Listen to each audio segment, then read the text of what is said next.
Olá, muito boa noite, seja bem-vindo ao Atualidades Pampa desta terça-feira, 25 de setembro. Nós já estamos reunidos para lhe informar, para lhe divertir, para conversar com os senhores e com as senhoras dos fatos mais importantes, aqueles que marcaram esta terça-feira. Eu destaquei no âmbito internacional a Assembleia da ONU e a participação do presidente Donald Trump. Ele chegou atrasado, enalteceu o seu governo e criticou muito o Irã e a Venezuela. Aqui no Brasil, a Polícia Federal, depois que nós comentamos ontem bastante sobre o assunto e repercutiu muito nas redes sociais, o fato do delegado ter dito que arquivaria esse primeiro inquérito com relação a Adélio Bispo, a Polícia Federal se manifestou e disse que abrirá um segundo inquérito para ver se existe ou não alguma organização criminosa junto a este cidadão que se encontra preso. Aqui em Porto Alegre, infelizmente, amanhecemos com a notícia de mais um assassinato no Parque da Redenção. Então já foram tantos, um homem de 45 anos, trabalhador, cobrador de ônibus, já foi identificado, foi esfaqueado e morto provavelmente às 22 horas de ontem, e a polícia está tentando identificar o assassino, mas ainda não conseguiu chegar lá também porque as imagens não colaboram em nada. Mas o Gustavo Vitorino vai começar o programa de hoje falando num assunto importante, porque as pessoas, Vitorino, já começaram a receber algumas manifestações e avisos da Anatel que vai bloquear os celulares irregulares. Como é que vai funcionar tudo isso? Pois é, Carla, isso é uma coisa importante que a Anatel está fazendo e que países de primeiro mundo vem fazendo há algum tempo, e praticamente acabou com o roubo de celular, acabou com a fraude de celulares. Que é o seguinte: você, cidadã, sempre que tiver o seu celular roubado, você comunica que o seu celular foi roubado. Ah, mas eu não tenho o número do PIN, eu não tenho o número do serial. Não importa, comunica. Porque quando você comunica, o seu número era vinculado a um serial. Imediatamente esse serial é bloqueado pela Anatel. Qualquer pessoa que tentar habilitar um aparelho, botar um chip e ligar esse aparelho, imediatamente ele vai receber um aviso e deve ser bloqueado, porque a Anatel está implantando no Brasil esse sistema. Quando você for comprar um celular, também muito cuidado. O Marne, que conhece o centro de Porto Alegre como poucos, sabe que tem gente vendendo celular no meio da rua. Isso é celular de origem ilícita. Grande parte, eu diria que a grande maioria desses celulares tem origem ilícita. São celulares roubados, celulares recondicionados, enfim, celulares que passam por um processo de, digamos assim, de recuperação para serem vendidos como novos. Então, muito cuidado. Comprem em lojas autorizadas. As operadoras, as grandes operadoras do Brasil, assim como lojas autorizadas dessas operadoras, vendem um produto com nota fiscal, com garantia, e você estará seguro do aparelho que está comprando. De outra monta, se você receber um aviso da Anatel, imediatamente procure a sua operadora ou uma delegacia de polícia, tá? Porque é importante. Se você for pego com um aparelho desse, você pode ser acusado de receptação. Então, muito cuidado. A Anatel começou nesse domingo a mandar as mensagens. Aqui no Rio Grande do Sul deve chegar esses recados. Se você receber, não se apavore, não se desespere, mas imediatamente procure ou a sua operadora ou uma delegacia de polícia para comunicar o fato, porque senão você pode estar sendo enquadrado em crime de receptação. Aviso dado pelo Gustavo Vitorino. Eu só comunicar aos telespectadores que já podem se comunicar através do atualidades@pampa.com.br ou do WhatsApp, que agora, né, está com a Alice, 999-777-001. Luciane. Não, eu ia comentar que o benefício indireto também é reduzir um pouco os latrocínios, né? Porque dizem que esse assassinato que nós tivemos na Redenção foi decorrente de roubo.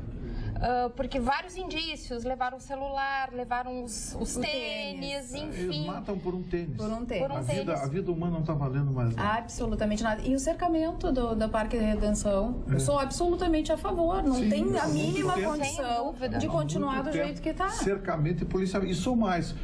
E iluminação. Sou favorável à privatização da Redenção. Privatização. Deixa uma empresa explorar com cartazes, Ela vai cercar, vai colocar policiamento ali dentro, vai colocar segurança. Vai cobrar uma pequena entrada privada ali dentro. Não precisa nem cobrar entrada, utiliza o espaço. A própria associação faz Pensa a bem, gestão. você tem uma empresa qualquer que vende brinco para homem. Muito bem. Pensa bem, olha o espaço que representa a redenção em termos de frequência. Você tem frequentadores, dezenas de milhares por semana. Isso não seriam os padrinhos das praças, como por exemplo a Praça da Parceria Ecol? público-privada. Cara. E a associação também.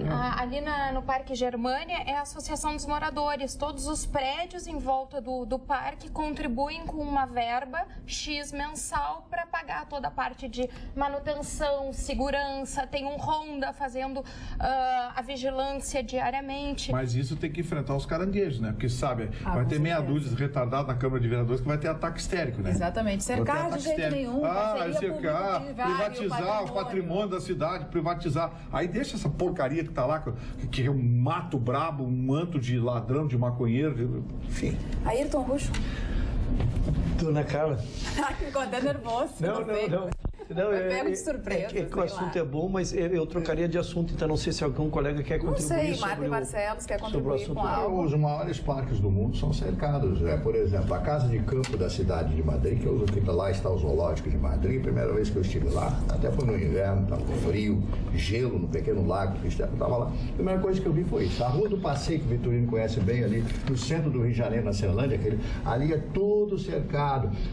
O Parque de Santana, lá no Rio de Janeiro também, tudo cercado. O mais icônico dos parques, o Central Park de Nova York, cercado. Cheio de cartazes, as lixeiras, empresa tal, não sei o que, empresa tal. Então tudo é cercado, mas aqui em Porto Alegre, quando um dia eu fiz uma pesquisa na Rádio Pampa a respeito disso, eu fui massacrado, né? Mas que isso? Vamos cercar o bordo, porque tem um pessoal que é contra tudo, qualquer coisa que se diga é contra tudo. Agora eu sou esquerdopata, agora mudou, né? Mudou. De nazista eu passei para esquerdopata, né? Então cada dia eu tenho... Você vai do lado pro outro. Seu Barrica, deixa eu falar, seu Barrica.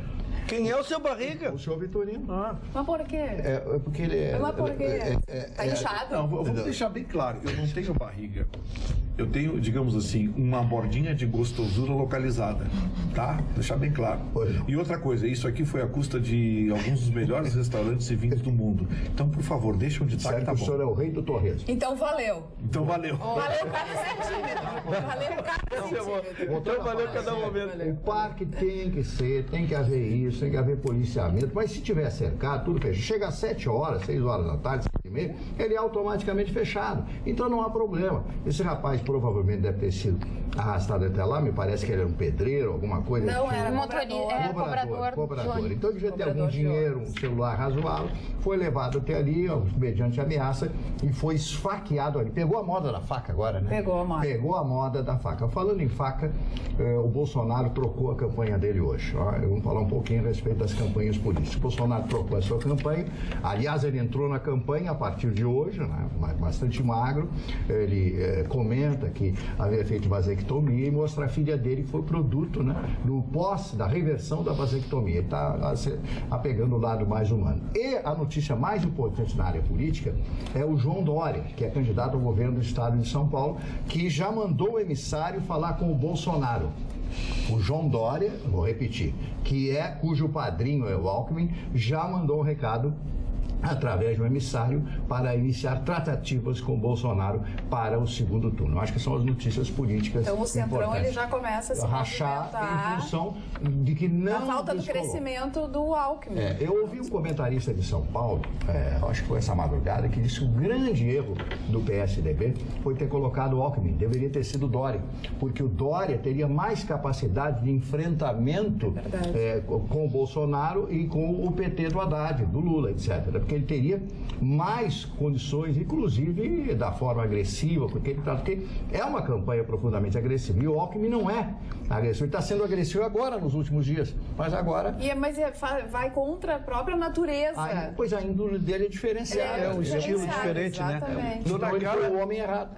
Eu separei uma frase já ontem para o Martin Barcelos que diz o seguinte, eu acho que fecha totalmente com o que ele está comentando. A ocasião faz o aliado. Antônio Carlos Magalhães. Era outra coisa. Dona Carla, eu trouxe essa... não era mole. Eu havia trazido essa notícia, sem dúvida, eu tinha trazido essa notícia notícia na segunda-feira que o Centrão aguardaria a pesquisa do Ibope e do Datafolha, né? Mas pela contundência dos números do Ibope, hoje já antecipa, o Marne, lógico, enxerga com muita visão, antecipa o que eles esperariam a segunda pesquisa, porque a diferença praticamente definiu o quadro, né? Pela redução da Marina definitiva, pelo não crescimento do Alckmin, pela redução do próprio Ciro Gomes, polarizou, né? Então começaram os movimentos que nós esperávamos que seriam só após a segunda pesquisa, que seria da Datafolha. Sexta-feira, eles se anteciparam e começaram a ouvir. E a partir de agora é isso, teremos 24 horas de contatos sobre essa matéria. Mas eu tenho uma notícia que eu tinha ficado, que eu acho que é importante, que foi na sua chamada.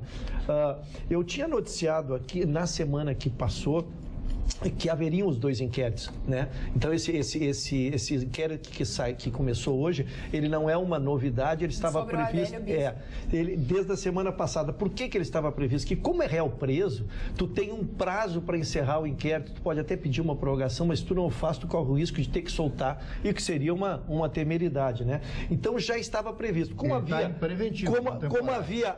havia a materialidade, a identificação, havia o objeto, né? A própria faca havia sido apreendida, a confissão, havia todos os elementos, não tinha por que retardar esse inquérito. Então, eles já iriam definir esse como encerraram e manter um outro, este sim, sem prazo. E aí vem as questões que poderão aprofundar as investigações dentro do que se discutiu. Porque ainda estão sendo periciados 4 celulares dele, alguns documentos, 6 computadores de uma LAN house que ele usava, ou que ele usou neste período recente, então ele sempre usava ali. Então essas investigações, essas não têm tempo, não tem prazo, não corre nenhum prazo contra ele. Então, por isso, a abertura desse segundo inquérito, talvez alguém... O primeiro inquérito, ele foi focado exatamente na hora do fato, o que aconteceu no momento. A materialidade, identificação, confissão, tu localizar o instrumento que a faca foi apreendida. Então, quando tu tem todos os requisitos, se está com o réu preso, tu define uma questão. O segundo inquérito não é mais para isso, porque já se sabe quem foi, como foi, a que hora foi. É para saber se terão outras pessoas que participaram disso, se há mandante, se há uma organização criminosa, né, em cima disso. Então, ele aumenta muito o espectro do primeiro inquérito. Muito bem. Sabe, Marne Barcelos e Gustavo Vitorino dispararam as ações de uma fabricante de armas aqui no Rio Grande do Sul, é a Taurus, e a Taurus, inclusive, que negocia as suas ações na Bolsa de São Paulo, teve que mandar explicações do porquê, porque foi mais de 140% de valorização. Isso também indicação da pesquisa. O afrouxamento. Isso aí eu diria. A própria Taurus diz que não sabe por que aconteceu. Não tem assim exatamente um componente definido, mas tudo indica as pesquisas. Né? Eu acho que das poucas coisas que o Lula disse de sério na vida dele, aproveitável, foi que o mercado de ações é um grande cassino. É um grande cassino virtual, é cassino de milionários. E é verdade, você aposta nas variáveis da economia, você aposta num determinado avanço de um produto. Eu lembro de uma história que contaram uma vez, eu achei que era fantasia e não era fantasia, que uma empresa de creme dental precisava aumentar a venda do seu produto de 10% a 12% no Brasil. Mas, ao mesmo tempo, Marne, o preço desse creme dental estava localizado entre os de maior valor de mercado. Então, ela não poderia levantar, mas tinha que aumentar o faturamento e consequentemente, vender mais quantidade de produto. Sabe qual foi a alternativa que utilizaram? E é isso que eu chamo de gestão. Aumentaram a boca do creme dental em 0,5 milímetro. Todos continuam botando a mesma quantidade de creme dental na escova de dente, mas esse 0,5 milímetro representou um gasto que foi acima de 15%. Ou seja, uma pasta de dente, um tubo de pasta de dente de uso normal, que durava 45, 50 dias, passou a durar 40 dias, por conta exclusivamente de uma modificação sutil na embalagem vinculada ao hábito. Então, assim, essas coisas a gente trata como gestão. Essas coisas a gente trata como estratégia de marketing, estratégia comercial. E eu acho que o que nos falta muito na máquina pública é isso. É um processo de acomodação que nós temos, onde as pessoas não pensam. A gente acabou de ter ideia aqui. Vamos resolver o problema da praça, do parque ali. Vamos resolver. Parceria público-privada, vamos estabelecer valor, um edital, traz as empresas. Pensa bem quantas empresas não gostariam de ter um espaço como aquele, para simplesmente colocar uma plaquinha ou a sua marca na cesta de lixo. Querem um exemplo? O aeroporto. As pessoas estão reclamando do excesso de obra no aeroporto. Deixa essas obras acontecer. Os alemães vieram aqui e estão mostrando o que é gestão. Eles vão deixar esse aeroporto pronto em 2 anos. Nós não fizemos nada em mais de 20. Mas na hora que está acontecendo, as pessoas reclamam. Aí que está acontecendo, as pessoas estão reclamando. O aeroporto está muito cheio de obra. Pô, queria o quê? Aquela porcaria que estava caindo dos pedaços? Mas para quem conhece um pouco mais de gestão, sabe que é muito simples esse processo. A gente tem que ter uma meta financeira de quanto a gente precisa para...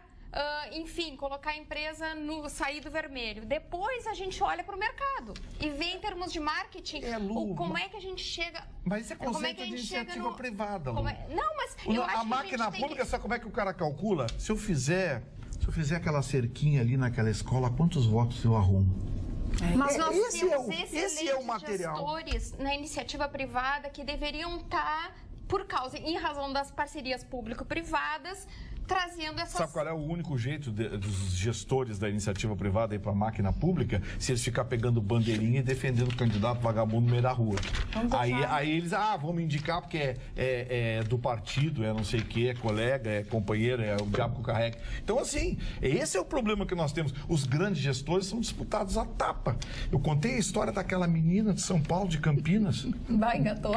Eu ia dizer, já que estamos aqui entre colegas, vamos deixar a nossa colega falar, depois a gente volta, tá? Nossa colega que tem dicas maravilhosas na cultura. Então, Carla, temos a próxima edição da Feira de Troca de Livros, que vai ocorrer nesse final de semana na capital. Então, quem quiser trocar livros, só precisa levar as obras já lidas para escolher novas leituras.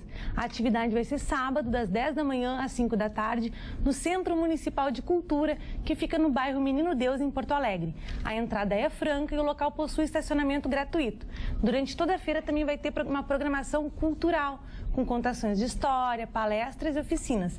A Biblioteca Pública Municipal Josué Guimarães fica no mesmo local e vai estar funcionando, emprestando livros e cadastrando novos leitores.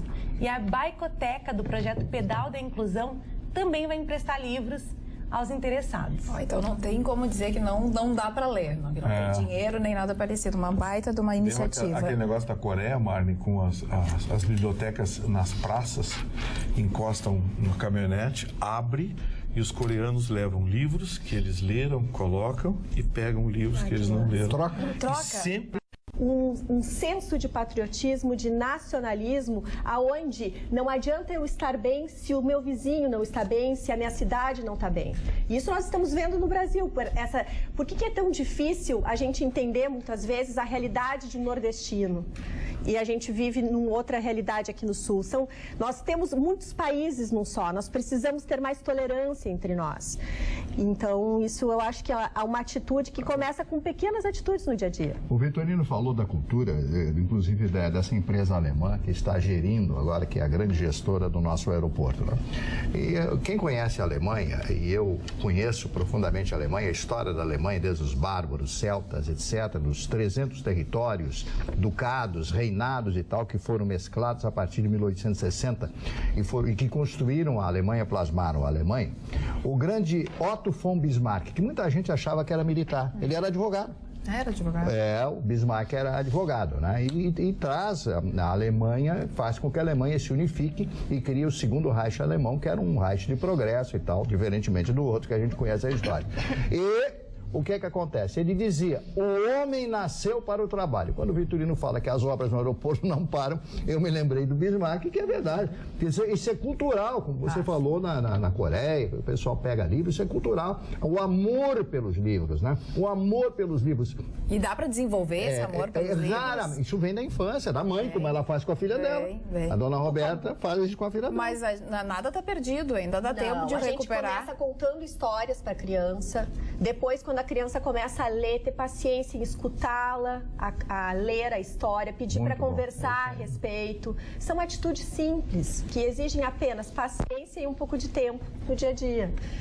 Eu gostaria, Carla, de trazer um outro assunto. Tu falaste hoje sobre a Assembleia Geral da ONU, onde participam 193 países e hoje todo mundo estava de olho realmente na conversa, no discurso do Trump. Por quê? Porque está acontecendo hoje uma guerra muito importante em termos econômicos no mundo. E isso vai afetar o Brasil, independentemente de quem for o presidente eleito. Nós vamos ter que nos haver com uma situação mundial, que é a guerra entre Estados Unidos e a China. A China, até 10 anos atrás, ela era a 10ª economia no mundo. Em 18 anos, ela cresceu tanto que ela superou todas as economias e hoje ela está em segundo no mundo, só não ultrapassou os Estados Unidos. Vai ultrapassar. Então, todos estão de olho na China, por quê? A China é um mercado que não é 100% aberto. O Estado chinês controla muitas competições internas dentro da China e favorece o mercado chinês. E hoje, o presidente Trump teve a infelicidade de bater na Arábia Saudita, que inclusive os Médicos Sem Fronteiras criticam a Arábia Saudita, porque a Arábia Saudita também, porque a Arábia Saudita tem feito atrocidades no Teherã e em uma série de outros países e bateu também no Irã, bateu também na Venezuela, com razão. O que está acontecendo na Venezuela, nós não apoiamos em absoluto o que acontece, então nesse sentido foi positivo, mas chamou muito a atenção que o presidente Trump, em vez de valorizar a globalização, ele falou muito em nacionalismo, em fechamento de fronteiras. E por quê? O Trump não nasceu do nada. O Trump, ele é resultado de uma situação que já vem acontecendo nos Estados Unidos e em todo o mundo, que é uma situação onde há uma perda dos empregos por uma questão, inclusive, das altas tecnologias, das importações. A questão migratória está afetando os países. Então, nós estamos vendo um movimento internacional de fechamento, onde tudo aquilo que se ganhou em décadas de negociação, com muito diálogo, a gente está perdendo aos poucos. Isso é muito grave. Mas, Roberta, olha só, deixa eu questionar algumas coisas em relação ao que você está dizendo. Primeira delas, os Estados Unidos, eles trabalham com o que nós chamamos de economia virtual, valor agregado. Os americanos vendem um container de chip de computador e recebem 2 navios de carne para pagar isso. Ou seja, eles detêm tecnologia, eles detêm marcas mundiais. A Apple, por exemplo, é uma delas. Eu poderia citar aqui 15, né? Então, assim, os americanos, eles vivem das marcas. Eu acho que o Donald Trump, se começar a fechar o país, ele vai ter problemas. Aliás, já está tendo problemas internos, porque, por exemplo, o aço, o que ele fez com a sobretaxação do aço, já sobrecarregou os custos dentro dos Estados Unidos. Sim. E isso já chegou no preço dos produtos para os americanos. Os americanos começaram a reclamar. Está mexendo no bolso dos americanos. Para teres uma ideia, a Organização Mundial do Comércio, fez uma estimativa que o ano que vem, 2019, senhores, 17,5% haverá de redução das trocas internacionais. É muita coisa. O PIB mundial vai baixar em 2%. Então, a tendência é dólar alto, mercados fechados. E por que isso afeta? Ontem nós tratamos que 2/3 do que é produzido no mundo, no mínimo, são produzidos, qualquer coisa que é produzida no mundo, 2/3 disso é produzido pelo menos por 2 países. Então, o que acontece entre a China e os Estados Unidos está afetando o mundo inteiro. A minha preocupação porque o nosso país é muito fechado. As nossas empresas não são competitivo. Por essa previsão da Organização Mundial do Comércio, eu vou ver qual é o modelo de carroça que eu vou comprar no ano que vem, porque eu vou começar a usar. É fato. Honestamente, eu não levo muito a sério, não. A Organização Mundial do Comércio sempre foi uma instituição muito mais de defesa de interesse e de bate-boca econômico do que propriamente uma instituição confiável em termos de previsão. Lembram, por exemplo, quando a Organização Mundial do Comércio previu que os tigres asiáticos iriam dominar o mundo? Dá uma olhadinha a meleca que está lá. E com relação à derrubada, rapidamente, os militares conseguirem derrubar o governo na Venezuela, que foi outra fala do Donald Trump. Mas os militares lá estão todos, foram todos arregimentados, né? O Chicão faz discurso aqui, porque tem que entregar para os militares. Não é assim, é só você comprar os militares. E foi o que o Evo Chaves fez. Não, ele comprar os militares maus, né? Não, comprar os militares é porque aqueles tem uma que cadeira... podem fazer alguma Marli, coisa, tem uma cadeira de hierarquia, Marli. Você pega o primeiro, o segundo escalão, acabou. Lembra do Brasil, da Revolta dos Sargentos? Pois não foi a lugar nenhum, não vai a lugar nenhum. Hoje, alguns dos militares que dão sustentação a esse regime ditador da Venezuela são procurados em outros países por comandarem grandes organizações de tráfico de droga. Um rastreamento simples, já encontraram dinheiro do Maduro.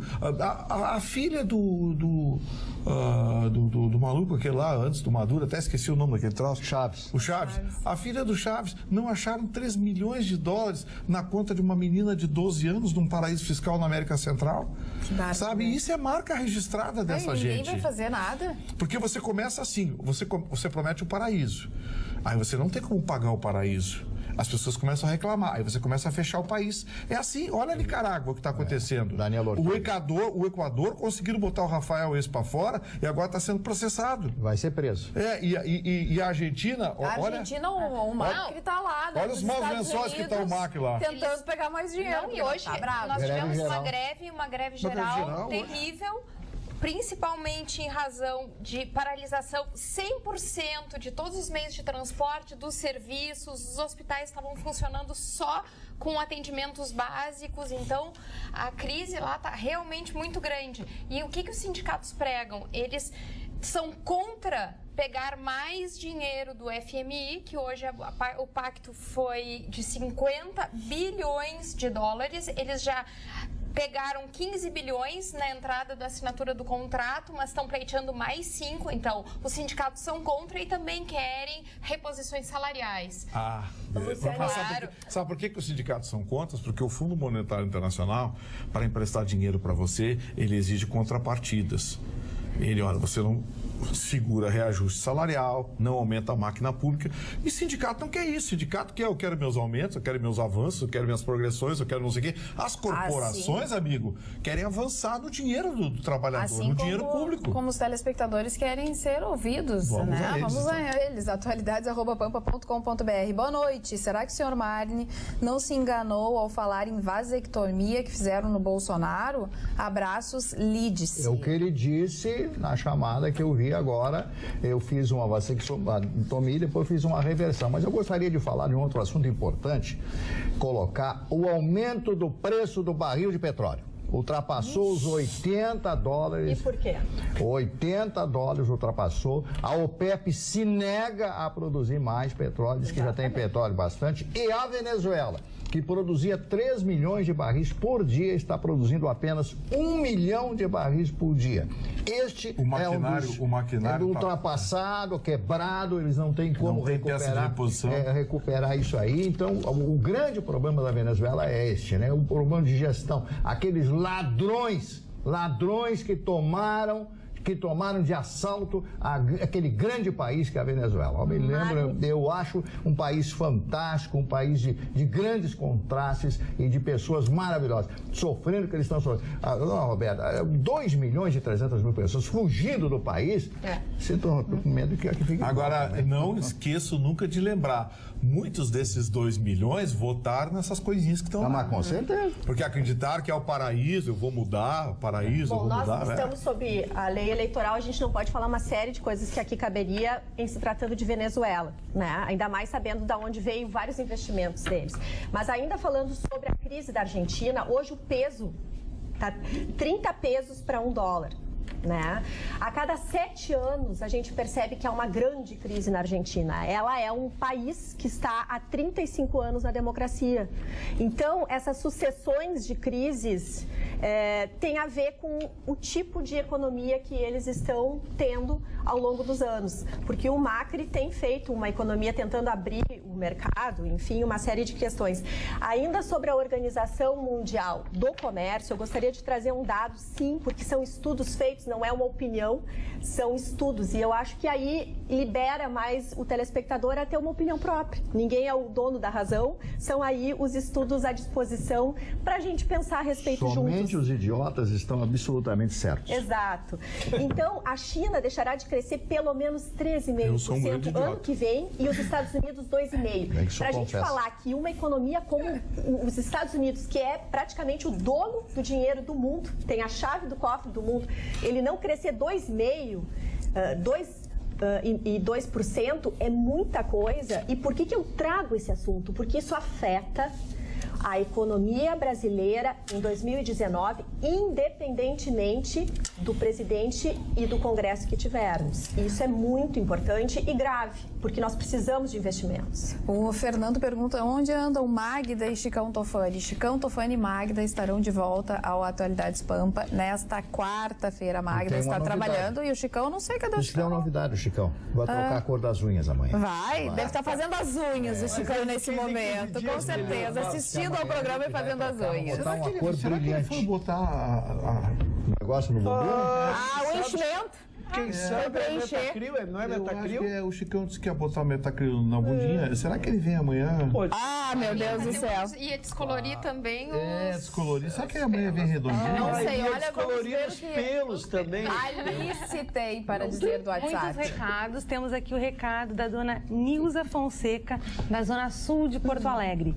Temos uma geloteca aqui no condomínio. Começamos com 5 livros e temos mais de 100, inclusive livros e revistas infantis. Tudo iniciativa de alguns moradores. E ela explica que essa geloteca é uma geladeira pintada, decorada, que guarda os livros. E temos mais um recadinho aqui da Sônia de Canoas. Boa noite, sou muito contra o cercamento da Redenção. Entramos e saímos por lados diferentes. Agora sou a favor do policiamento e da privatização. Mas dá para ter vários portões. O Mário não vai dizer nada da geloteca. Exato. E funciona com portão em cada Mas ela deu a notícia da geloteca ali, o seu Mário não vai dizer nada, nem sabe o que é a geloteca. Eu estava vendo uma pesquisa de São Paulo. Isso é importante. Por favor. Geloteca é um lugar que se guarda gelo? Mário Barcelos. Aqui no meu massacrando. No meu Instagram, @ Carla Krieger. A Rô diz o seguinte também, Carla, faço parte de um grupo do Facebook que uma vez por mês se reúne na Redenção e faz trocas de mudas de plantas. Um evento simples e muito organizado, em que todos participam respeitando e fazendo amizades. Porto Alegre tem ótimos eventos gratuitos e bacanas para se divulgar. Muito legal mesmo. E falando de eventos, hoje, essa semana, na verdade, nós estamos comemorando o aniversário da Casa de Cultura Mário Quintana, 28 anos. Grande Mário Quintana, que nos deixou faz quase 25 anos. Eu queria fazer uma pequena homenagem a Porto Alegre e ao Mário Quintana, ao qual eu sou uma grande admiradora, relembrando o mapa para vocês. Então, olha o mapa da cidade como quem examinasse a anatomia de um corpo. E nem que fosse o meu corpo. Sinto uma dor infinita das ruas de Porto Alegre onde jamais passarei. Há tanta esquina esquisita, tanta nuance de paredes, há tanta moça bonita nas ruas que não andei, e há uma rua encantada que nem em sonho sonhei. Quando eu for um dia desses, poeira ou folha levada no vento da madrugada, serei um pouco do nada, invisível, delicioso, que faz com que o meu ar pareça mais um olhar. Suave, mistério amoroso, cidade de meu andar, e deste já tão longo andar, e talvez de meu repouso. Uma pequena homenagem aos artistas na mesa. E eu quero mandar um recado aqui à gloriosa Academia Brasileira de Letra. Vocês não foram e nunca serão dignos de Mário Quintana.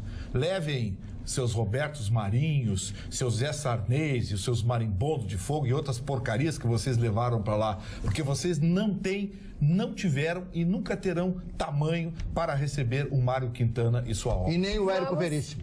Nem o Érico Veríssimo. Ele não tinha xingado ninguém, ele xingou até metade. Agora ele já aproveitou e já xingou todo mundo. Agora nós vamos esmiuçar a pesquisa Ibope, que nós apresentamos ontem, né, para a Presidência da República, e falar um pouquinho aqui do nosso estado, perfil dos eleitores de Bolsonaro e de Haddad aqui no nosso estado. Jair Bolsonaro tem 35% das intenções, Fernando Haddad tem 18%. Com relação a sexo masculino, Jair Bolsonaro 45%, Haddad 17%, e no sexo feminino, Jair Bolsonaro 26% e Haddad 18%. Com relação à idade, de 16 a 24 anos, Bolsonaro tem 31% e Haddad tem 17%. De 25 a 34 anos, 40% para Bolsonaro, 17% para Haddad. De 35 a 44, 34% para Bolsonaro, 20% para Haddad. De 45 a 54 anos, 38% para Bolsonaro e 19% para Haddad. E de 55 ou mais, 32% para Bolsonaro e 15% para Haddad. As diferenças são grandes também com relação à escolaridade. Até a 4ª série do ensino fundamental, 26% Bolsonaro, 18% Haddad. E quando vai ficando, por exemplo, para nível, a escolaridade vai aumentando como nível superior, ensino médio, 41% Bolsonaro, 18% Haddad, e superior 37% Bolsonaro e 17% Haddad. E com relação à renda familiar, mais de 5 salários, 48% Bolsonaro, 18% Haddad. Mais de 2 a 5, 41% Bolsonaro, 20% Haddad. E até 2 salários, 27% Bolsonaro e 18% Haddad. Relembrando que a pesquisa foi registrada no TSE sob o número BR 06630/2018. Isso aqui é o núcleo Rio Grande do Sul, quem vota nos 2 primeiros colocados à presidência da República. Essa história de Mário Quintana rendeu muitas mensagens aqui. A professora Maria Doroteia mandou um poeminha especialmente para a Academia Brasileira de Letras, do próprio Mário Quintana, que diz: todos esses que aí estão atravancando o meu caminho, eles passarão. Meu passarinho. Meu passarinho, é maravilhoso. Vamos continuar na área da cultura? Sim, temos mais um grande evento essa semana, com mais de 4 décadas de sucessos. Fafá de Belém vem a Porto Alegre, então, nessa semana, para apresentar o espetáculo inédito Guitarradas do Pará. E no repertório, ela vai interpretar músicas marcantes da sua carreira, além de canções do seu último trabalho, Do Tamanho Certo para o Meu Sorriso. Ela vai subir ao palco do Teatro do Bourbon Country na sexta-feira, a partir das 9 horas da noite. Muito bem, você quer ficar... Ela vai tocar músicas, não da banda Calypso, mas tocar o ritmo Calypso, que é forte no Pará. Vai tocar carimbó, que é forte no Pará. E a guitarrada paraense, né? Que é aquela guitarra tocada de forma bem rápida. Bem rápida, parece que estão brigando com o instrumento. E a Fafá de Belém, para quem não sabe, canta muito fado. Fado. Os portugueses adoram ela. Canta fado de forma espetacular. Eles adoram a opulência dela, viu? Lá em Portugal. Não, até que ela não tá tão... Não, mas a opulência dela. Mas ela tá... É a presença. É a presença. Mas falando em música, eu estou aqui com a relação das músicas mais executadas nas rádios brasileiras. É o Gustavo Lima, nada a ver com o nosso Dr. Barrica. Graças a Deus. A música Zé da Recaída, do Gustavo Lima, foi a mais tocada nas rádios brasileiras na última semana, de acordo com o levantamento da consultoria Crowley.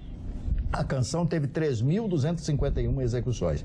A segunda música mais tocada foi Só Pra Castigar, do ídolo do Vitorino Wesley Safadão, seguida de Notificação Perfeita. Notificação Perfeita, de Zé Neto e Cristiano. Tiveram 3.126 execuções e 2.935 execuções, respectivamente, Zé Neto e Cristiano. Em São Paulo, a música que mais tocou nas rádios foi O Sol, do Vitor Clay. Não sei se é essa a pronúncia, né? É boa? É boa. E e ouvi dizer da banda Melim, foi a mais tocada no Rio de Janeiro. Confesso a vocês que eu não conheço nada.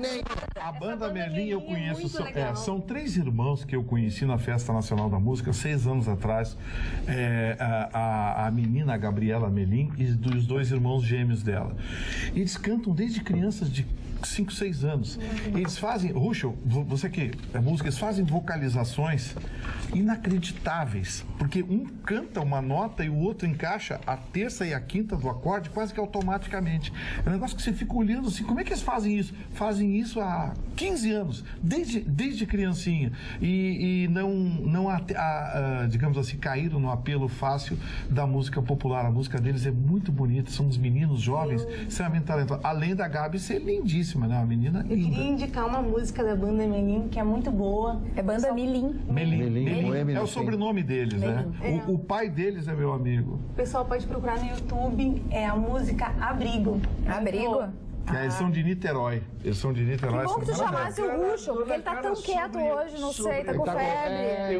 Não tá bem. Estou muito atento. Estou muito atento. Quando os meus colegas falam, eu me preparo para ouvir. Tá que nem a coruja na madrugada. Tá bem escondidinho. Você prepara para interromper. Eu queria fazer sobre esse comentário do Mário, porque eu me patrulhei muito, porque todos nós um dia fomos jovens, né? Nós não nascemos com a idade que temos.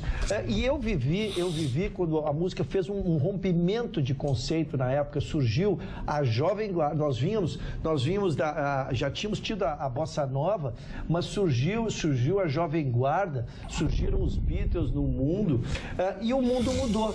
E eu via a resistência que se tinha a aceitar isto, né? E eu ficava bravo com alguns, puxa, como o pessoal resiste. Então eu me comprometi, dona Carla, que eu envelheceria aprendendo, no mínimo, a respeitar o que viria pela frente. E tenho feito isso. Eu procuro, lógico, ainda curto as coisas que gosto. Roberto Carlos é a minha vida, a gente faz, né, Gustavo? A gente faz bossa nova, a gente faz todas as músicas que tem. Mas elas não são minha preferência, mas eu vejo sim, eu consigo ver arte também em muitas coisas. Tem várias músicas dessa nova geração. O Gustavo Lima não é o primeiro esta semana, ele vem há várias semanas sendo o primeiro e o mais tocado. Eu acho que eu vou bater no senhor na saída do programa. O senhor está comparando Gustavo Lima com Beatles? Não, Gustavo, eu tô não entendeu. Uma analogia. Eu vou pegar o senhor no estacionamento. Ou o senhor ouve o que a gente diz desde o início. Eu vou pegar o senhor no estacionamento para mim. Mas eu não me importo de repetir. Entender de várias formas. O Vitorino, ele merece que eu repita. Ele merece pelo carinho que tem por ele.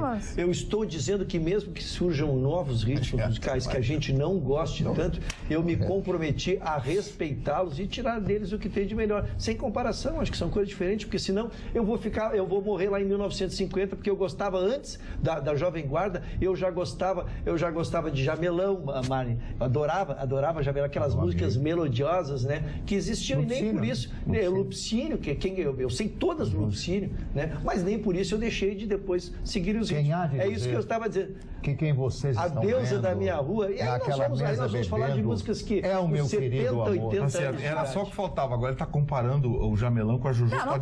Não começa. Quer ficar bem informado. Senhor, você sabe mesmo que eu tentei explicar.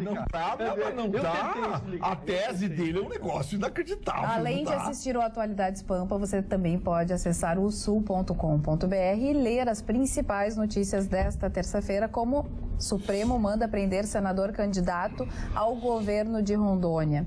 A primeira turma, aquela já conhecida, primeira turma, que é mais dura e tal, ela negou o recurso do senador Assis Gurgás, do PDT, e determinou o imediato cumprimento da pena imposta ao político. Gurgás é candidato ao governo de Rondônia. Em fevereiro, ele foi condenado a 4 anos e 6 meses de prisão no regime semiaberto por crimes contra o sistema financeiro. Gurgás foi absolvido da acusação de crime de estelionato na oportunidade. Os ministros não decidiram sobre a manutenção do senador no cargo, mas o STF tem políticos em seus mandatos em condenações que impõem um regime semiaberto, quando o condenado pode sair da cadeia para trabalhar. E como é que fica a candidatura dele? Eu não entendi. Eu também não entendi. Se ele é candidato, a lei diz que não pode prender candidato, agora eu não sei. Não entendi. Não sei, eu vou consultar amanhã um advogado especialista em direito eleitoral. Sim, é a nossa manchete. Para me esclarecer isso. Nós trouxemos, só inclusive, a data. Né? Sim, porque é só em flagrante delito. A menos que tenha algum elemento novo que o senhor anunciou possamos estar nós trouxemos, inclusive... de repente, ele determinar a prisão, quem sabe a partir do dia 8. Outra. Porque até o dia 7 da eleição, a lei é bem clara, não pode ser. E outra notícia que também está no Sul, ex-mulher afirmou ter sofrido ameaça de morte de Bolsonaro. Isso aí agora vai. Isso aí agora vai. Isso aí vai começar vai aparecer a cada notícia. Agora, vai aparecer. Agora... e agora jurídica teve uma hoje. Grávida, porque ele disse que reverteu a vasectomia. Não, mandei ele dizer agora. Jurídica teve uma hoje inacreditável. O Gedel Vieira pediu a quebra do sigilo telefônico da Polícia Federal. Inacreditável. Pra saber quem é que saber quem é que entregou isso. A delação. Gente, é o cachorro. Eu posso fazer xixi no cachorro. Não, é inacreditável. Não, eu quero saber pra quem é que me entregou. Vamos lá, vamos investigar quem é que me entregou. Mas que absurdo. E entraram com esse pedido, não é claro que o STF negou por unanimidade. A segunda turma negou por unanimidade. A segunda turma que agora tá diferente, Olha, tá diferente. Porque agora tem a Carmen Lúcia e saiu o Toffoli. Mas mesmo assim foi unanimidade. Porque eu posso te fazer um xixi no cachorro. Não tem a mínima vergonha na cara. Não Nenhuma. tem. Que isso? Eu gostaria de mudar um pouco de assunto, porque hoje o Código Nacional de Trânsito nosso está fazendo 20 anos, está de aniversário.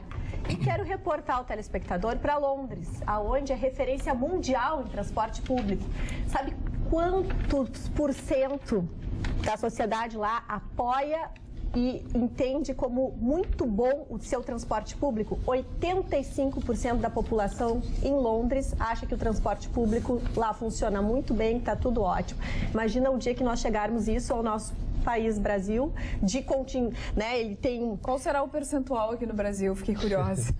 É péssimo o nosso transporte mas público. aí, infelizmente, é uma afronta ao brasileiro que acorda cedo, vai trabalhar, precisa se deslocar com o mínimo de respeito e coerência. Eu acho um absurdo os governantes ganharem o que ganham e oferecer o transporte público muito, muito aquém do que o brasileiro mereceria. Aí começa, nessas pequenas atitudes, o quanto os governantes deveriam ter em oferecer um meio de vida que as pessoas se sintam bem no Brasil. Começa no seu dia a dia. Acorda de manhã, já tem que enfrentar um ônibus, um transporte lotado de pessoas. Isso é histórico, mas assim, os prefeitos e vereadores, aí vocês têm aqueles cartéis de empresas de ônibus, né? Aí tem os sindicatos rodoviários, tem cartel, aí todo mundo ali joga com seus interesses. Um é defensor do não sei o quê, porque pega o voto dos rodoviários, o outro não sei o quê, o outro tem uma grana que vem lá das empresas de ônibus, o outro... mas tem as empresas intermunicipais, aí entra a Metroplan, que é uma outra gestão de político. Então, é um jogo de interesse. Você lembra daquela história do Collor, da Zélia Cardoso de Mello, que pegaram, que recolheram dinheiro da população, bloquearam a poupança, coisa e tal? Você sabe quem é que se deu melhor naquilo? Foi os donos de empresas de ônibus. Sério? Porque na época não existia a bilhetagem como existe hoje. Aquela gente tinha dinheiro à vista todo dia no final da tarde. Teve gente comprando terreno, na época valia 100 mil reais, por 15 mil, 10 mil reais. É verdade. Porque tinha dinheiro na mão. Chegava com uma sacola de dinheiro lá, aqui, ó, vou comprar o seu... Então, assim, essa é uma distorção histórica que nós temos no Brasil.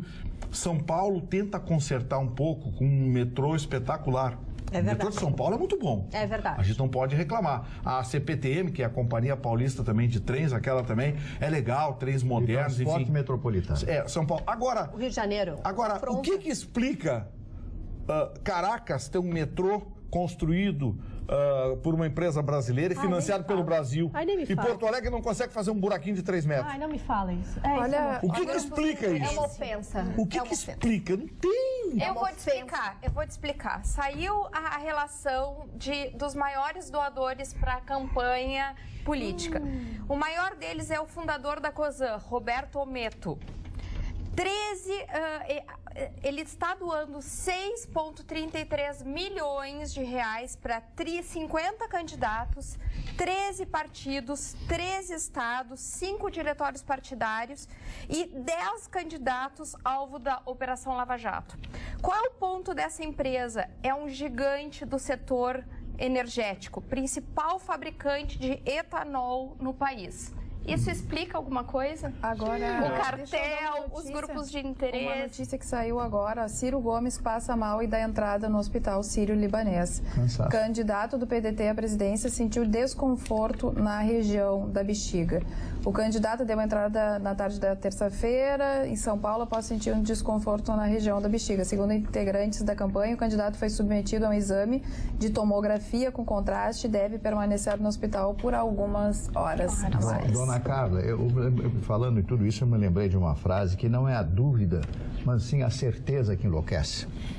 Não é a dúvida, é a certeza que enlouquece. Mas eu vou aproveitando essa frase, mandar um abraço para a dona Sônia Lima, do bairro Costa e Silva, que nos assiste, gosta de todos nós, está nos assistindo agora.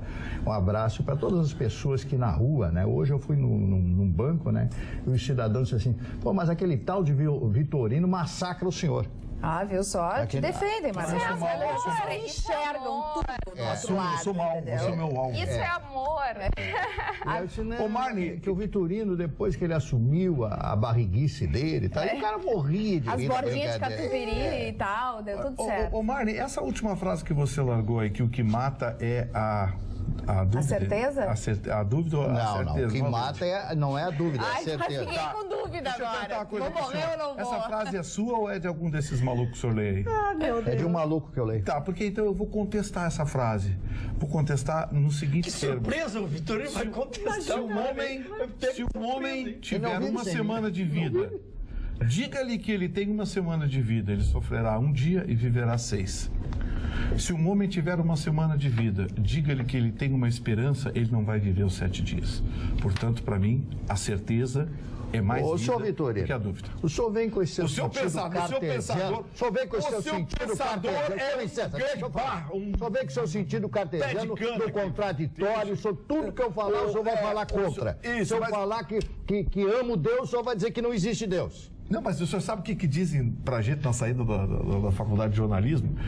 Escreve alguma coisa sobre Jesus Cristo. Se você for um bom jornalista, responde contra ou a favor.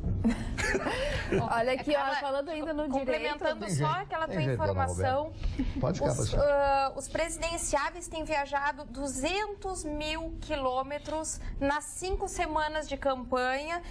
É o equivalente a 5 voltas ao redor da Terra pela linha do Equador. Imagina, isso deve gerar uma exaustão que tem que ser quase super-homem ou super-mulheres para poder fazer. Tensão, porque não é uma viagem como a gente sai quando sai em viagem tranquilo. Se não é férias. O cérebro não descansa, é 24 horas pensando no que Agora, dizer. vocês lembram daquela notícia da advogada que acusou a juíza de ter mandado prendê-la e tal, uma advogada negra, que disse que foi jogada no chão e tal.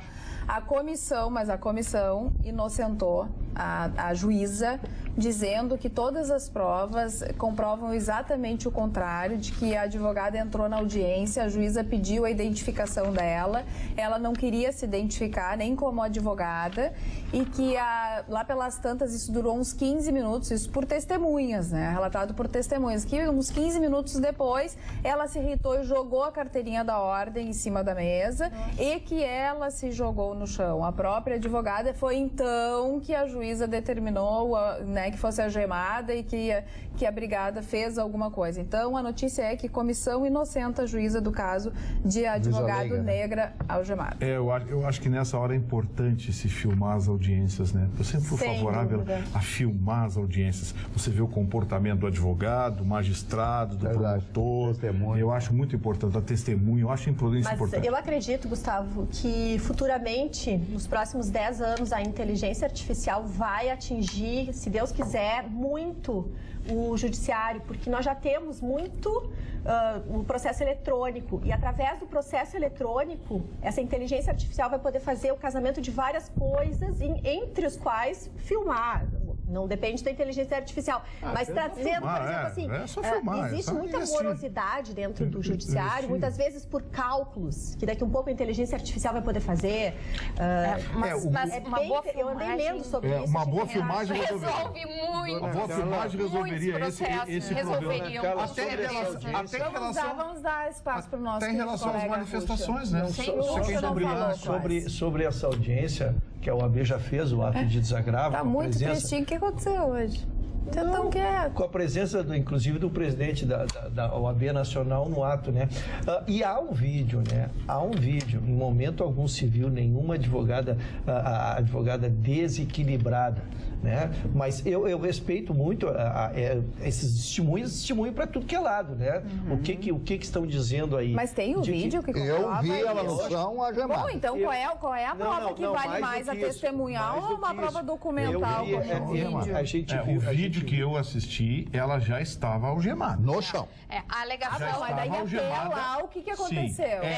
Que o que aconteceu antes é que a gente não sabe. Agora, eles alegam que ela estava eles algemaram para que ela não viesse a se machucar, se ferir, causar mais problemas. Imagina, é muito contestável essa alegação. Eles disseram que ela, como estava sentada no chão e causando algum tipo de problema, resolveram algemá-la. Muito esquisito. Vamos dar a sequência para entender primeiro processualmente. Era uma ação de JEC, a contestação ela vem diretamente hoje, é eletrônica, tá? E ela recebeu a contestação. Ela quis fazer uma réplica e a juíza não permitiu, ou não quis. Não permitiu que ela lesse.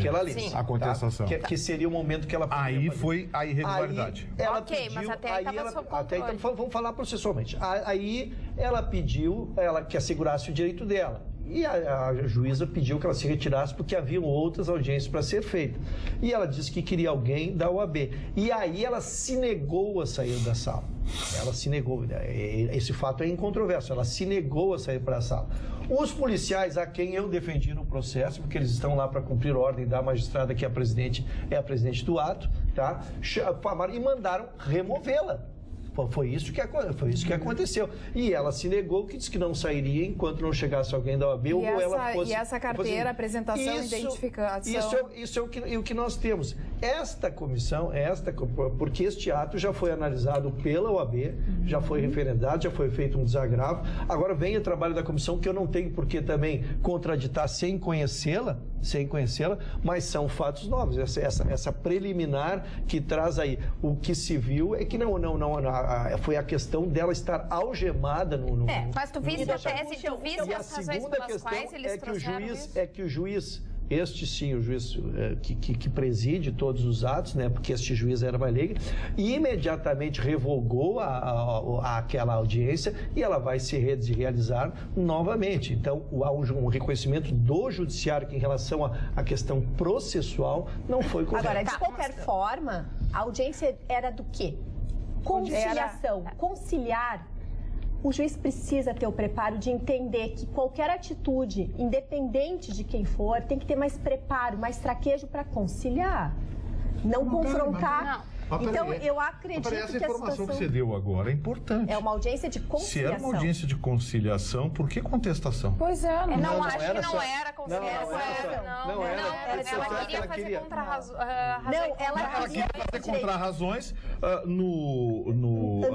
oralmente. E a juíza queria que não ficasse oralmente para acelerar, para ir para uma próxima. Na verdade, porque se era uma audiência de conciliação, tem acordo? Não tem acordo? Não tem acordo. Tchau. Volta em dia tal. Eu acho que não era, Roberto. Eu acho que não era. Que juntar a defesa. Bom, nós precisamos analisar se era ou se não era, para depois a gente porque muda muito. Agora, de qualquer forma, assim, não importa. O que vale dessa discussão toda? Vamos fazer mais conciliações. Vamos nos escutar, não vamos brigar tanto. Só um pouquinho, não vamos chegar às vias de fato. Podemos ser corrigidos, mas até onde funciona o processo eletrônico, tu és intimado, tu manda a contestação e tenta a conciliação. Sim, no primeiro momento. Não sendo feita a conciliação, a contestação já está ali e tu pede para te manifestar sobre ela. Esse é o rito dos juizados especiais. Muito bem. Boa noite, Carla e bancada. Só corrigindo, o nome da música, Alice, da família é Meu Abrigo. Meu Abrigo e não Abrigo. Informação. O Dilon Camilo tá me perguntando se eu não vou ler o e-mail dele. Eu não posso, Dilon, porque o que tu falaste é que eu não posso ler. Eu não tô com ninguém, nem nada parecido. Eu só estou proibida de ler o seu e-mail. Agora o Vitorino vai ficar sabendo que a Anitta foi indicada ao Grêmio Internacional. Agora ele morre. Agora ele morre. Essa notícia é demais pra esse Grêmio Internacional é uma porcaria. Um troço que não vale nada. Esse Grêmio Internacional para com isso. Aqui, ó. Quando era o Grêmio pela fase brasileira, ele desmereceu porque era um Grêmio, mas como brasileiro. Agora é um internacional. Não, é o Grêmio latino, não é o quente. É o latino. O latino é Muquirana. É Muquirana. O que é, Vitor? Olha que a dona Alice me mandou uma mensagem aqui agora interessante. Gustavo, com base no que aconteceu agora à tarde, os donos de boca de fumo agora vão pedir a quebra de sigilo do disque denúncia da polícia. Vamos pedir alface. Vamos pedir alface. Agora vamos às boas dicas com a Alice, claro. Então, essa informação ela vai interessar principalmente o pessoal da região metropolitana, que o cantor Vitor Ramil vai se apresentar quinta-feira em Novo Hamburgo, na abertura oficial do Aldeia Sesc, que está marcada para 7h30 da noite. É um evento que se propõe a levar cultura através de apresentações artísticas, como espetáculos de teatro, música, sessões de cinema, oficinas, entre outras atrações que fazem parte da programação. As atividades têm entrada franca e vão estar concentradas na Praça 20 de Setembro, que fica em frente ao Teatro Municipal. Então, esse evento vai de quinta até domingo e mais detalhes da programação, horários dos shows, tem tudo lá no site osul.com.br. O melhor site, toda a notícia é gratuita, não precisa pagar. Sabe aquela coisa que tu entra, tem que pagar as três notícias, abre aquele negócio na frente. E pagar, a bancada é resistente.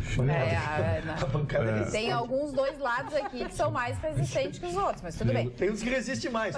Eu não sou pão duro, eu sou controlado. O Marne está certo. Bolsonaro, num gesto de amor, reverteu a vasectomia para dar um filho à sua esposa, diz o Carlos Roberto Prates Tomás, nosso telespectador. Porque o Bolsonaro iniciou a campanha hoje, né? Hoje, iniciou a campanha, uma mudança, né? Porque ele estava hospitalizado, não tinha campanha. Não tinha campanha, ele estava levando pancada. Agora, não sei se vai dar pancada. Ele já saiu do hospital? Não, mas já gravou. Ih, o Ciro estava entrando lá agora.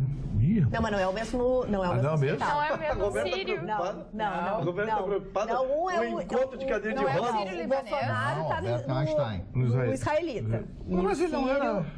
O Ciro entrou no Sírio. No Sírio libanês. No Sírio libanês. O Sírio libanês tem um investimento forte nos últimos 8, 10 anos do BNDES. No governo PT, o Sírio libanês ganhou muito, por isso que o Bolsonaro dinheiro. Não quis ir pra lá. Então é bem interessante que o Bolsonaro esteja... Agora, os dois melhores hospitais de imigrantes, né? Os dois melhores hospitais, Sírio libanês...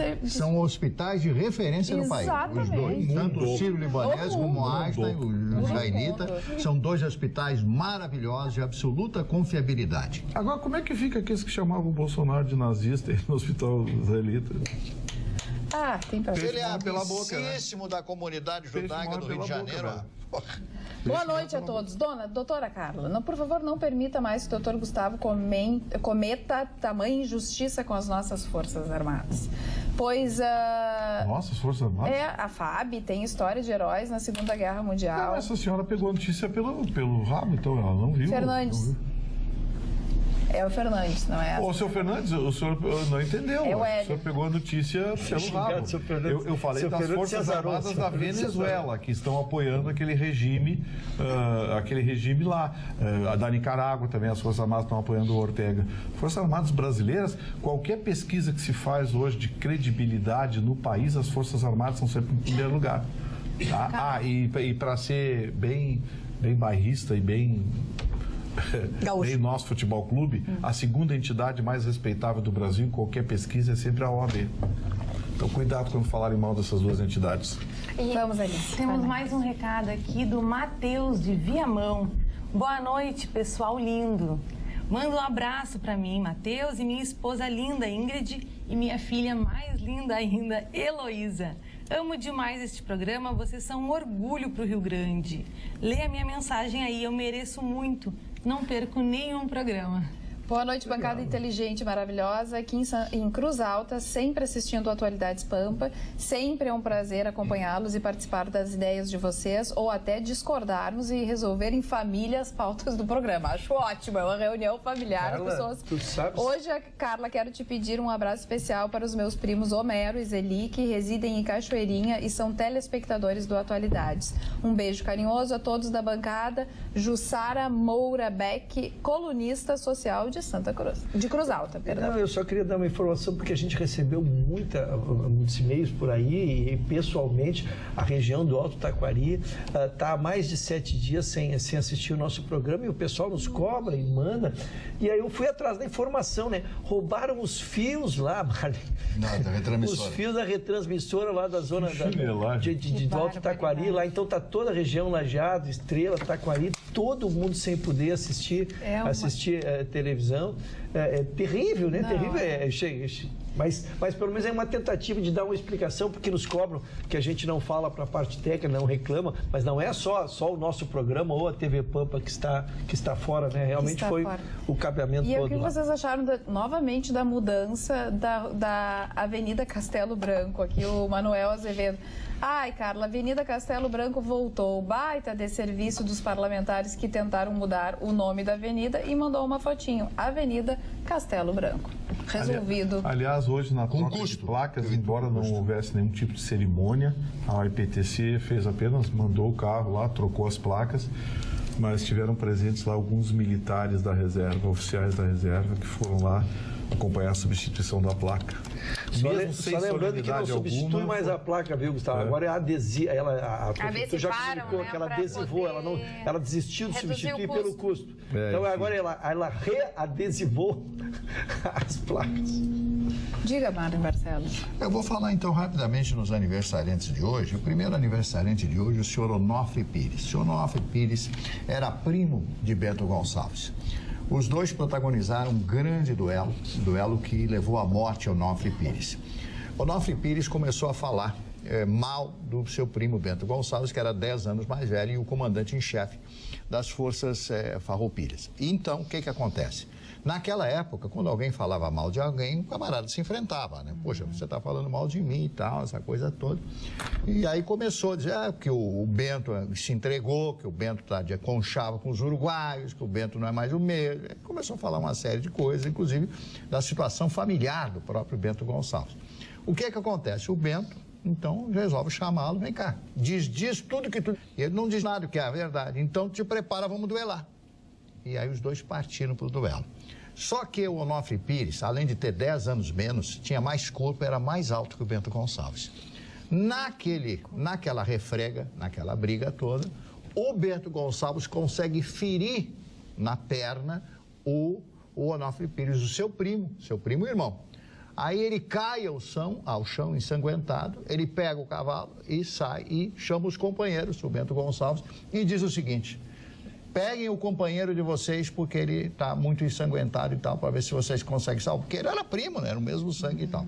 Só que ele pegou uma grande infecção e veio a óbito, né? Era uma época diferente. A época em que as pessoas lidavam de outra forma com o falar mal dos outros. Hoje, o camarada diz isso, diz aquilo, ninguém está dando absolutamente bola para nada. Só que naquela época as pessoas pensavam de uma forma diferente. Outro aniversariante hoje, Roquete Pinto, médico, antropólogo, etnólogo e ensaísta brasileiro. Roquete Pinto foi o fundador do rádio no Brasil. Foi um dos homens mais importantes na história da radiodifusão. Ele médico, acreditava no rádio e criou a primeira estação de rádio brasileira, a Rádio Sociedade, lá no Rio de Janeiro, né? Então, esse homem foi de suma importância para o rádio. Eu que sou essencialmente do rádio, nasci no rádio, vou morrer no rádio. Eu realmente tenho uma admiração muito grande pelo doutor Roquete Pinto. William Faulkner, escritor americano, detentor de diversos prêmios através dos seus livros, inclusive o Pulitzer. Outro, Austrégésilo de Ataíde. Eu conheci essa figura no Rio de Janeiro, na pérgola do Copacabana Palace, que eu tive o privilégio, muitas vezes estive lá, convidado sempre, né? Sempre, eu estive uma vez só. Sempre convidado. E gostei. Sim, maravilhoso. E o que acontece? Ele já tinha mais de 90 anos. E ele tinha uma secretária, ele tinha uma estrutura, continuava escrevendo para o Jornal do Comércio do Rio de Janeiro, que fechou. E uma das cenas que eu morri de rir é que passou uma moça bonita, ele deu um beliscão no Busanfan, no traseiro da moça. E aí assédio sexual. No Busanfan. É aquele ônibus que passa na frente do busão? O busão foi, e ela começou aí, porque aquele velhinho todo... É uma expressão em inglês, buzz and fun. Buzz and fun. Aí ele começou... Essa é muito boa. Não leva mal, minha filha. Falava bem assim, já no final, 90 e poucos anos. Claro que já faleceu, né?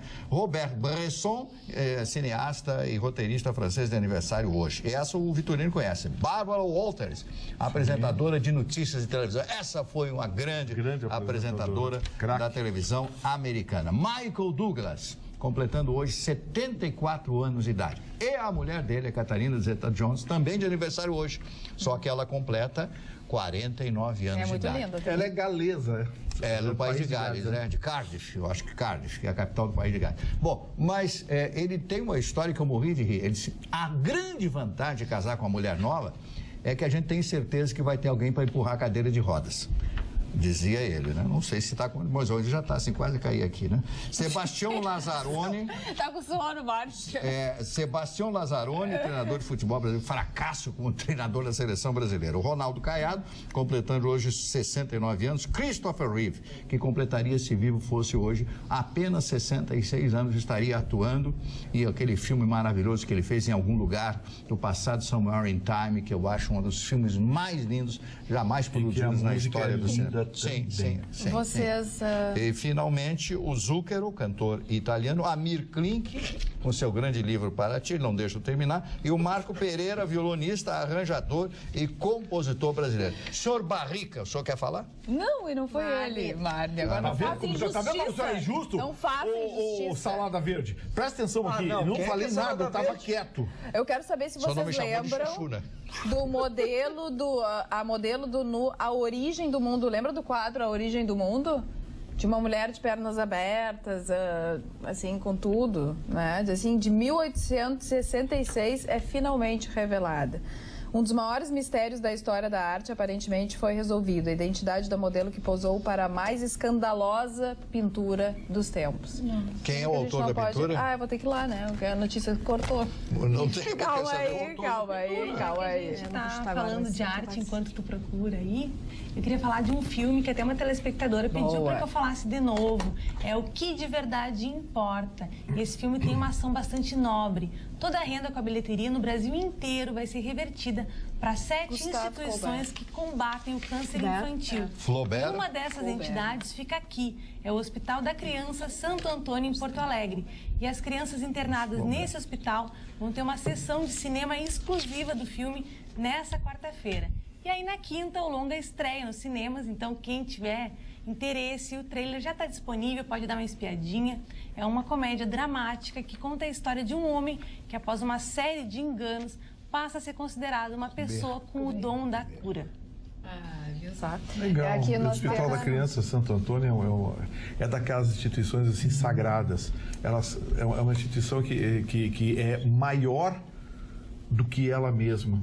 A sua simbologia, como o Asilo Padre Cacique, como outras instituições que nós temos aqui em Porto Alegre, eu poderia enumerar uma dúzia de instituições em que, olha, recebem miséria, Ruschel, do poder público. Miséria. Metem dinheiro aí em clubes de futebol, em bobagens aí, em instituições como essa, muitas vezes para conseguir um dinheirinho. O Asilo Padre Cacique estava há pouco tempo pedindo leite. Alimentos. Leite. E o Hospital da Criança Santo Antônio é outra instituição sagrada. Eu queria fazer uma homenagem à dona Carla. Porque é de boa família, porque eu fazendo uma pesquisa aqui, os fundadores do Instagram, olha, vê os nomes aqui, né, Gustavo? Vê se tinha um Ruschel aqui, se tinha um Vitorino, mas a nossa vozinha é muito curta. Um deles é brasileiro. Mas ele é mais do que brasileiro. O nome dele é Mike Krieger. Se isso diz alguma coisa... Ô, Mike, sobrou algum troquinho pra mim, por favor. Sim, porque o Mike resolveu tirar férias. Eles criaram o Instagram em 2010, aí em 2012 venderam para o Facebook por uma quantia milionária, e eu estava lendo o histórico, né? Imediatamente fiquei com pena do Facebook ao descobrir rapidamente que eles multiplicaram 100 vezes o valor do qual eles adquiriram desses jovens aqui. O valor da marca valorizou-se em quase 100 vezes. Mas eles seguiram trabalhando no Facebook e agora eles saíram com uma mensagem super interessante. São jovens, né? Se tornaram bilionários, mas eles querem sair para poder voltar a crescer. E se eles tiverem a capacidade de criar um instrumento como esse, como é o Instagram, né? Boa coisa, mas que esses gêniozinhos, às vezes, eles precisam realmente sair do seu cotidiano, né? Se eu não me engano, ele também criou, não sei se exatamente, mas um Krieger, eu assisti o filme da formação do Facebook. Pois não. Que, claro, quem a gente conhece é o Mark Zuckerberg, mas era colega dele, um Krieger também, que foi um dos fundadores lá no início brasileiro. Então você pode ser a mesma pessoa. Isso mesmo, Então acredito que seja bom. Kevin Systrom, os que estão indicados como criadores do Instagram. O Kevin Systrom e este Mike Krieger. São os dois. Eles venderam. Com U? Não, é igualzinho. A grafia é igual. Eles venderam em 2012. Uma ideia então, dessa. por isso, talvez, cara, eles ficaram dentro do Facebook. Eles misturaram-se com a história do Facebook, porque em 2012... Não, o Facebook foi lançado antes e tem toda a história do Mark Zuckerberg e ele estudava junto com um Krieger que também ajudou na formação, mas acabou saindo dessa sociedade ou nem entrou na sociedade, mas tem a história da passagem do um Krieger que também ajudou muito na criação do Facebook. E com relação ao Instagram, o próprio Facebook tentou antes de comprar o Instagram o Snapchat. O Snapchat que surgiu, né, com aquela coisa de postar e durar só 24 horas, o que hoje o Instagram traz para o seu Stories e que está bombando. Então eles não conseguiram, quem fundou o Snapchat não quis se desapegar e deveria ter desapegado, porque ninguém pode contra ele. Eles foram lá e compraram o Instagram, o Krieger esse encheu o dinheiro, o bolso de dinheiro. E o Mark Zuckerberg revolucionou e colocou esses stories, que hoje é o que dá mais visibilidade no Instagram, não é nem o feed, é o stories. Os números informados hoje é que saíram de 30 milhões de participantes para 1 bilhão. Hoje, de pessoas que têm o Instagram. Tem o Instagram, é a ferramenta do momento. Puxa, falando em jovens, lembra dos jovens que foram resgatados da caverna da Tailândia? Sim. Eles foram convidados para um evento, os Jogos Olímpicos da Juventude, que vai ocorrer agora no mês que vem, a partir do dia 6 de outubro, em Buenos Aires. E eles vão vir com seus familiares. O treinador também vai vir. Em vez de disputar futebol, eles vão disputar mergulho. Eu queria voltar no tema ali do Facebook, porque eu não sei se vocês verificaram, foi veiculada uma notícia hoje nas redes sociais que uma ex-moderadora do Facebook ajuizou uma ação por danos morais, enfim, contra a empresa por causa do impacto que gera todo o trabalho dela e de mais 7.500 pessoas que executam a mesma atividade. Para explicar um pouco o que é essa função, são aqueles colaboradores que ficam avaliando todos os dias aqueles vídeos com cenas obscenas, com agressão de crianças, sabe? Imagino com fotos, com imagens impróprias, e são inúmeras. A gente não consegue nem imaginar. E ela processou por quê? Porque o abalo que essas pessoas ficam 8, enfim, tantas horas por dia só vendo imagens. Mas esse é o trabalho. Não, sem dúvida, mas eu de padaria que não tem mas eu acho que é bacana, pelo menos, pra gente valorizar o trabalho, porque imagina, não deve ser fácil. Mas ela deve ganhar bem pra isso. Sem dúvida, ganha pra isso, gente. E além do mais, quando ela entrou no emprego, ela sabia o que era pra fazer. Exatamente, isso que eu acho. A mesma coisa. Não consegue dar conta, então sai do emprego. Pois é, mas tem o não sei o que, tem o não sei o que. Tá bom, existem algumas profissões que o poder público tem responsabilidade. A vida do policial, por exemplo, né? A perda de um policial implica necessariamente uma pensão vitalícia para a família legalmente constituída, enfim, coisa e tal. Mas esses dias eu vi uma ação trabalhista em que um motorista de caminhão perdeu a vida e a empresa teve que pagar para ele de forma perpétua. Para a família dele? Para a família dele, de forma perpétua. Eu acho que a Roberta que milita nessa área pode... Até a pessoa completar... Não, ou os filhos a maioridade... Determinou, ou até o tempo de vida útil que ele teria. Eu vi a sentença e a sentença dizia pensão vitalícia, paga aos familiares, bará. Para aí, existem riscos inerentes à atividade.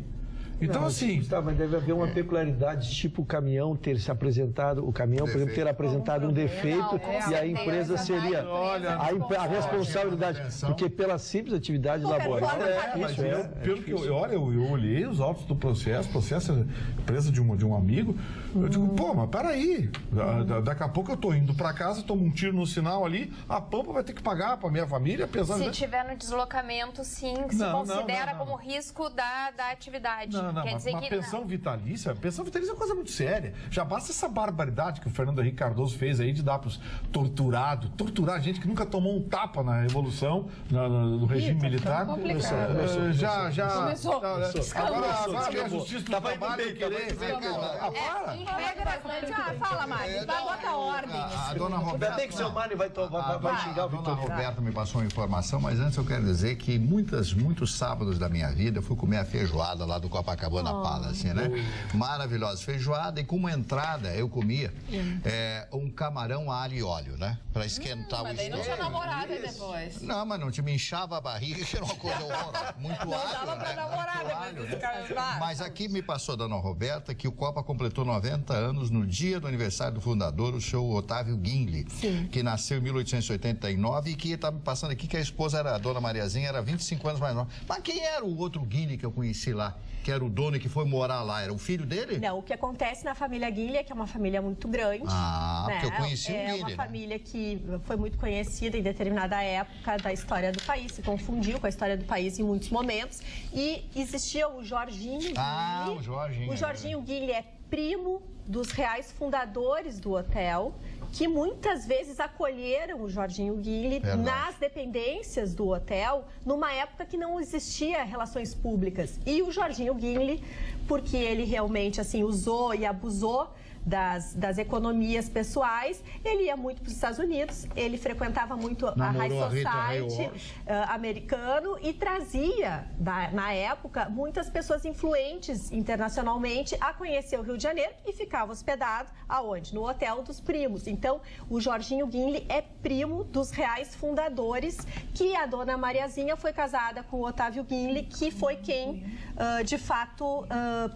Ele morava na Praia do Flamengo e eu passei muitas vezes ali na Praia do Flamengo. Ele estava parado em frente disso. Ele era baixinho, com tacão, né? O sapato bem alto. Assim, o Jorginho Guinle. Jorginho Guinle. Sim. Então, isso que eu fiz uma confusão aqui. As pessoas confundem muito. A figura com o Jorginho, né? Estou tentando lembrar o nome daquele prédio do lado do Copacabana Palace, onde morava o Chopin.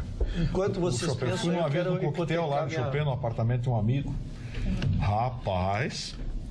E a história do Chopin é fantástica pelo seguinte, o Otávio Guinle, ele pensou em comprar, na época que ele criou o Copa, para fazer um estacionamento.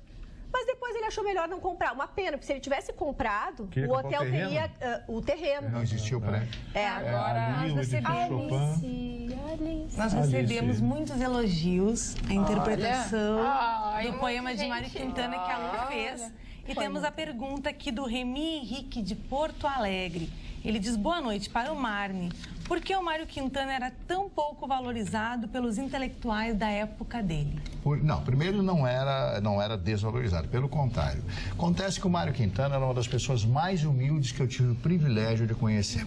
Tem um café que funciona até hoje ali na Borda de Medeiros e eu, na minha juventude, eu ficava esperando ele chegar e ele ia tomar um cafezinho, eu ficava do lado dele só para ficar do lado dele, né? Só para ficar do lado dele. E sim, para mim, eu sempre fui altamente seduzido por isso. A minha emoção, quando pela primeira vez eu convidei o Érico Veríssimo para participar de um programa de televisão meu, né? Eu tinha um programa de televisão e liguei para ele. Quando ele me atendeu, ele me atendeu e tal. Seu Érico, professor, aqui é o fulano de tal, eu tenho problema. Aí ele disse para mim, olha, meu filho, eu estou muito doente, muito doente. Eu não tenho mais consciência, ele estava realmente doente, né? E o Dom Pedro II, como é que é? Eu já conto a história do Dom Pedro II para o senhor. Aí, ele me convidou para ir na casa dele, conhecer a biblioteca dele. Para mim, aquilo foi um bálsamo, conhecer, apertar aquela mão maravilhosa. Quanto ao Dom Pedro II, foi sim uma das maiores figuras e um dos homens mais cultos desse país. Eu vou repetir, mais cultos. Ele se correspondia, amigo pessoal de Nietzsche, sim, Victor Hugo, Júlio Verne, todos esses sabia grandes. Muito de astronomia, estudava muito botânica. Não, ele era amigo do Júlio Verne? Vai demais. Olha aqui, ó, temos informação de que a assessoria de imprensa do candidato à presidência da República, Ciro Gomes, do PDT, desmente que o candidato tenha passado mal. A ida ao hospital sírio-libanês teria como razão exames de rotina. Uma nota deve ser divulgada em breve. Que bom, melhor São as assim. últimas informações. Eu queria só hipotecar minha solidariedade total ao Temer, que teve seu governo reprovado com 77%. Pode ser erro das pesquisas, as pesquisas são sempre questionadas, pode ser erro das pesquisas. Questiona. E como é que foi a participação dele na ONU? Foi brilhante na Assembleia? Até que ele foi comedido, porque ele poderia, inclusive, ter se, enfim, feito como o próprio Trump fez, de se autoelogiar. Ele até que teve uma postura elegante, para dizer Passou o mínimo. desapercebido. Ele falou mais da importância de se abrir o comércio mundial, de haver mais solidariedade entre os países, de haver a globalização. Ele falou em linhas gerais, o discurso dele tinha ali muitas laudas. Em algum momento, para o final, ele puxou a brasa para ele, evidentemente. Mas ele poderia ter feito muito mais e ele teve uma elegância. Como brasileiro, ele agiu muito melhor, muito mais elegante que o próprio Trump. Mas as pesquisas de opinião pública hoje sobre a popularidade do Michel Temer dão uma vitória a ele. Ele queria ser o presidente mais impopular da era moderna do Brasil, conseguiu. Esse título ele vai... Ele conseguiu. Ele conseguiu, E o Brasil... Ele queria ficar lembrado. Lá pelas tantas, ele disse que ele recebeu o país muito em péssimo estado e que vai entregar para o próximo presidente, ele vai entregar um pouco melhor. Ele poderia ter, né? Se ele tivesse sido melhor, ele poderia ter dito assim, olha, eu vou entregar muito bem. E ele está falando da pauta da Previdência, né? Sim. Que ele quer tentar. Já colocar... É uma jogadinha que ele vai tentar. Bom marketing. A jogadinha do Michel Temer é a seguinte. Passou a eleição. Ele não é quem se elegeu, elegeu. Quem não se elegeu, não se elegeu. Então ele vai pensar assim, ninguém vai se preocupar com voto nos próximos 4 anos. Então eu tenho chance de aprovar uma pauta impopular, que é a reforma da Previdência. Mas tem que correr. Ele vai tentar essa jogada. Não articula em 60 dias. Eu acho que não também. Ele não consegue. Mas ele vai tentar. Mas eu vou dizer que eu acho inteligente é muito bom. Uma das coisas que a gente diz tomara que ele consiga, é o esfriar o café, uma expressão que se cunha há muito tempo, né, Mário? Quando a tua caneta ali esfriou, tu não faz mais nada. Ele tentou fazer uma reeleição, ele tentou encaminhar, ele insistiu bastante, a gente trazia aqui dia a dia, até que se viu que ele não tinha representatividade, não tinha força. E hoje ele não vai ter nem staff para apresentar uma proposta do tamanho dessa. Mas o cara que pegou a gasolina a 3,12. Eu vou ter que dar uma notícia para todos vocês. Acabou a Atualidades Pampa dessa terça-feira, mas voltamos na quarta-feira com a bancada completa. Um beijo, boa noite e durmam bem. Tchau, tchau.